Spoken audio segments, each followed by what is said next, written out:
اپنے بیٹے کو ہماری خاطر قربان کیا تاکہ ہماری نسلیں، ہمارے بچے، ہمارا خاندان اور ہماری قوم خداوند کے نام کو جلال دینے والی بن سکے۔ یسوع مسیح نے اپنے شاگردوں کا انتخاب بھی جو ہے وہ جوانوں کی نسل میں کیا۔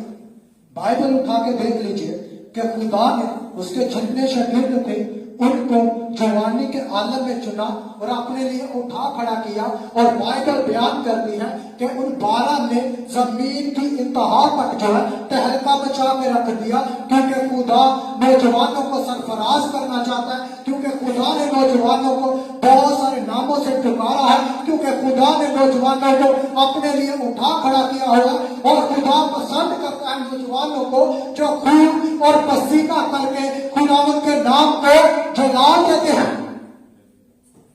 آج آپ کو کلام سنانے کا مقصد بھی یہی تھا کہ خدا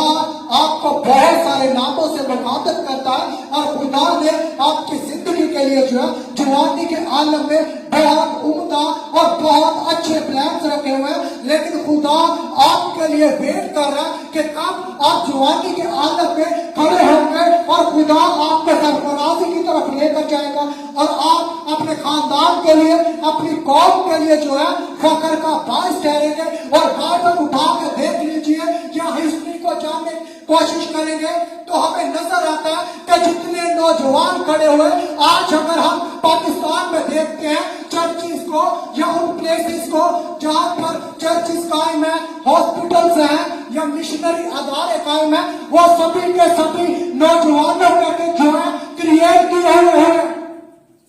کہ نوجوانوں نے ان کو کریٹ کیا، اور نوجوانوں نے خدا کی بلاہٹ کو سنا، اور نوجوان اس وقت کھڑے ہوئے جب خدا نے ان کو چنا اور پکار کر کہا کہ اے عظیم سورما۔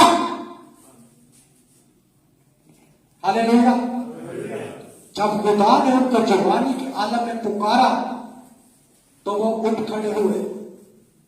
جب خدا نے جوانی کے عالم کو عطیہ دیا پاکستان کو، تو بہت سارے یورپی نوجوانوں نے اپنی جوانی کے عالم میں جا کر پاکستان میں کام کیا۔ جب خدا نے پاکستان کو برکت دی تو بہت سارے ملکوں نے وہاں پر جا کر اپنے اپنے طریقے سے کام کیا، اور پاکستان کو یہ برکت ملی کہ وہ لوگ یسوع مسیح پر ایمان لانا شروع ہوئے۔ اور آج ہم بڑے فخر سے کہتے ہیں کہ میں مسیحی ہوں، لیکن اگر ہم ہسٹری کو دیکھیں تو بہت زیادہ نوجوانوں نے جو ہے پاکستان میں اپنی زندگیاں گزاری ہیں، اور بہت زیادہ نوجوان مشنریوں نے جو ہے پاکستان میں دکھ برداشت کیا تاکہ ہمارے خاندان، ہمارے آباء و اجداد جو ہے وہ خداوند کے نزدیک آ سکے۔ آج ہم سب کے لیے ایک بہت بڑا چیلنج بن گیا ہے۔ سبھی لوگ یورپ میں رہتے ہیں، ہمارے لیے یہ چیلنج بنا ہوا ہے۔ آج یورپی لوگوں کے بچے، ان کے نوجوان خدا سے بہت دور ہیں، ان کے خاندان خدا سے بہت دور ہیں۔ اگر آپ یہاں پر بیٹھے ہوئے ہیں اس ملک میں،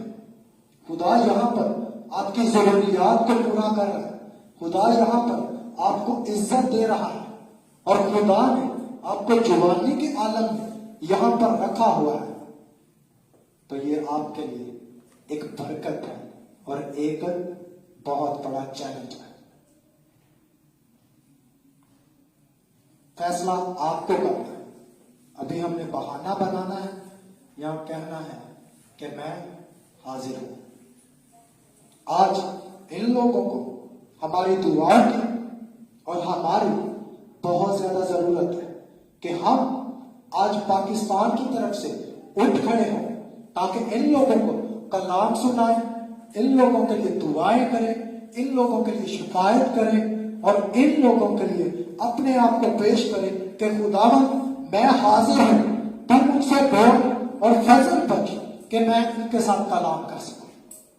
کیونکہ بہت سارے ملکوں میں ہمارے ملک کے لیے، ہمارے خاندانوں کے لیے، ہمارے آباء و اجداد کے لیے اس وقت جوانی کے عالم میں